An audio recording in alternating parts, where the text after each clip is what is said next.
ছানা দিয়ে এক এক করে রসগোল্লা বানালাম, রাজভোগ বানালাম, তাহলে রসমালাইটাই বা বাদ যায় কেন?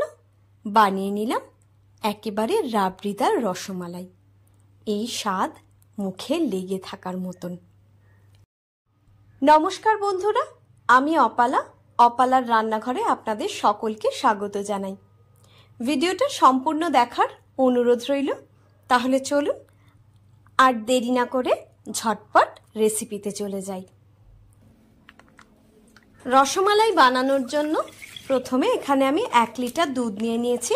তার মধ্যে 1/2 লিটার হলো টোন্ড মিল্ক আর 1/2 লিটার হলো ফুল ক্রিম মিল্ক। দুধটা এবার জাল দিতে বসিয়ে দিচ্ছি। এদিকে ছানা কাটানোর জন্য এখানে আমি 3 টেবিল চামচ ভিনিগার আর 3 টেবিল চামচ জল নিয়ে নিয়েছি।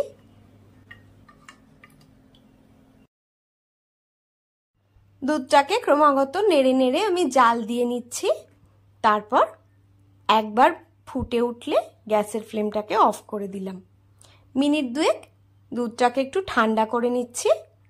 এইবার অল্প অল্প করে এই ভিনিগারের সলিউশনটা এর মধ্যে অ্যাড করে আমি ছানাটা কাটিয়ে নিচ্ছি। 2-3 বারে এইভাবে আমি দেব ভিনিগার আর জলের সলিউশনটা। তারপরে দেখবেন আস্তে আস্তে ছানাটা পুরো ভালোভাবে কেটে যাচ্ছে। যদি দেখেন তারপরেও ছানাটা ঠিক মতন কাটছে না, তখন গ্যাসের ফ্লেমটাকে একটু অন করে কয়েক সেকেন্ডের জন্য রাখবেন, তারপরে আবার অফ করে দেবেন। তাহলে দেখবেন ছানাটা খুব ভালোভাবেই কেটে গেল। আমিও এখানে কয়েক সেকেন্ডের জন্য গ্যাসের ফ্লেমটাকে অন করেছিলাম, কারণ দুধটা খুব বেশি ঠান্ডা হয়ে গেলে ছানাটা কাটতে কিন্তু একটু দেরি হয়। দেখুন একটুক্ষণ রেখে দেওয়ার পর ছানাটা পুরো আস্তে আস্তে সেপারেট হয়ে যাচ্ছে। এইবার একটা বড় ছাঁকনির মধ্যে একটা সুতির কাপড় নিয়ে আমি ছানাটাকে ছেঁকে নিচ্ছি। তারপর নর্মাল রুম টেম্পারেচারে জল দিয়ে, খাবার জল নিয়েছি এখানে, সেটা দিয়ে ভালোভাবে ছানাটাকে ধুয়ে নিলাম। এতে ছানাটা ঠান্ডাও হয়ে যাবে, আবার ভিনিগারের গন্ধটাও এতে থাকবে না। এবার এই কাপড়টাকে একটা পুটলির মতো বানিয়ে এটাকে 3-4 বার এইভাবে চেপে নেব আলগা হাতে, যতটা জল বেরোলো। তারপর পুটলিটাকে নিয়ে একটা উঁচু জায়গায় ঝুলিয়ে এইভাবে রেখে দেব আধ ঘন্টার জন্য।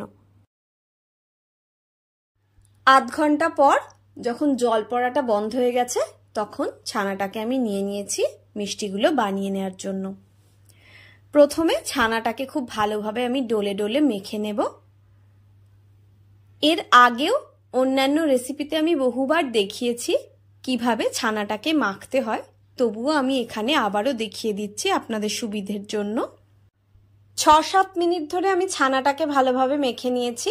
আজকে ছানাটা মাখার সময় আমি কিন্তু ময়দা বা কর্নফ্লাওয়ার কোনো কিছুই অ্যাড করিনি। ছোট ছোট এইভাবে কতগুলো লেচি করে নিলাম রসমালাইয়ের রসগোল্লাগুলো বানানোর জন্য। তারপর ছোট্ট ছোট্ট গোল গোল এইভাবে শেপ দিয়ে নিচ্ছি আমি। একটা কড়াইয়ের মধ্যে 1 কাপ চিনি নিয়ে নিয়েছি আর 4 কাপ জল দিয়ে দিচ্ছি। এমনিতে রসগোল্লা বা রাজভোগ বানানোর সময় এই রসের মধ্যে সেগুলো ফোটানোর সময় আমাদেরকে কিন্তু অনেক বেশি সতর্ক থাকতে হয়, কারণ ওগুলো সাইজটা বড় হওয়ার কারণে একটার সঙ্গে আরেকটা ধাক্কা লেগে সহজেই ভেঙে যেতে পারে এই স্টেজে। কিন্তু এই রসমালাইয়ের রসগোল্লাগুলো যেহেতু খুবই ছোট, তাই আমাদের অতটা টেনশনের কোনো ব্যাপার নেই। আমরা জলটা ফুটে উঠলে এক এক করে সবগুলো দিয়ে দিলাম, ঢাকা দিয়ে মিনিট 5 এইভাবে ফুটিয়ে নিলাম। পাশের আরেকটা ওভেনে আমার গরম জল আমি ফোটাচ্ছি, সেখান থেকে 2-3 হাতা গরম জল এর মধ্যে দিয়ে দিলাম, দিয়ে আবারও ঢাকা দিয়ে মিনিট 5 জন্য ফুটিয়ে নিচ্ছি। এই বাবলটা কিন্তু কনস্ট্যান্ট দরকার, তাতে রসগোল্লাগুলো ওপর দিক দিয়েও ভালোভাবে কুক হবে। তারপরে আবারও একবার নাড়িয়ে চাড়িয়ে ঢাকা দিয়ে আরও মিনিট 2-3 জন্য ফুটিয়ে নিচ্ছি। এদিকে আমি 1/2 লিটার দুধ নিয়ে নিয়েছি, এটা আমি ফুল ক্রিম দুধই নিয়েছি। এটা দিয়ে আমি রসমালাইয়ের মালাইটা তৈরি করব। গ্যাসের ফ্লেমকে লো টু মিডিয়ামে রেখে এটাকে জাল দিয়ে নিচ্ছি। 1/4 কাপ চিনি অ্যাড করে দিলাম। মিষ্টিটা সম্পূর্ণ আপনাদের নিজেদের স্বাদ অনুযায়ী দেবেন। একটা ছোট এলাচকে গুঁড়ো করে এর মধ্যে দিয়ে দিলাম, খোলাটাও দিলাম সঙ্গে, আর দিয়ে দিলাম কয়েকটা কেশরের দানা। এদিকে মালাইটা আস্তে আস্তে ফুটতে থাকছে, আর রসগোল্লাগুলোও দেখুন আমার কি সুন্দর হয়ে গিয়েছে। রসগোল্লাগুলোর রসটা চিপে চিপে আমি এই দুধের মধ্যে এক এক করে দিয়ে দিচ্ছি। এবার আমি রসগোল্লাগুলোর রসটা চিপে আপনাদের দেখাচ্ছি, দেখুন কত রস ঢুকে গিয়েছে এর মধ্যে।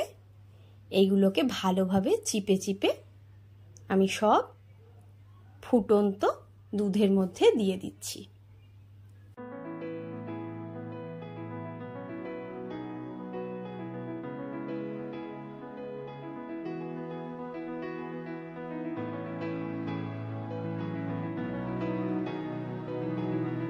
এক এক করে সবগুলো রসগোল্লাকে এর মধ্যে আমি দিয়ে দিলাম। এইবার ঢাকা দিয়ে 7-8 মিনিট ধরে গ্যাসের ফ্লেমকে লো টু মিডিয়ামে রেখে আমি একটু ফুটিয়ে নিলাম। তারপর গ্যাসের ফ্লেম বন্ধ করে ঠান্ডা করে নিলাম। রসমালাইটা ঠান্ডা হওয়ার পর অন্য একটা পাত্রে আমি নিয়ে নিয়েছি। এবার আপনাদেরকে উঠিয়ে আমি দেখাচ্ছি, দেখুন কত সুন্দর হয়েছে রসমালাইগুলো। ভিডিওটা সম্পূর্ণ দেখার জন্য অসংখ্য ধন্যবাদ। রেসিপিটা ভালো লাগলে ভিডিওটাতে একটা লাইক দিয়ে চ্যানেলটা সাবস্ক্রাইব করার অনুরোধ রইল। সবাই ভালো থাকবেন। টাটা।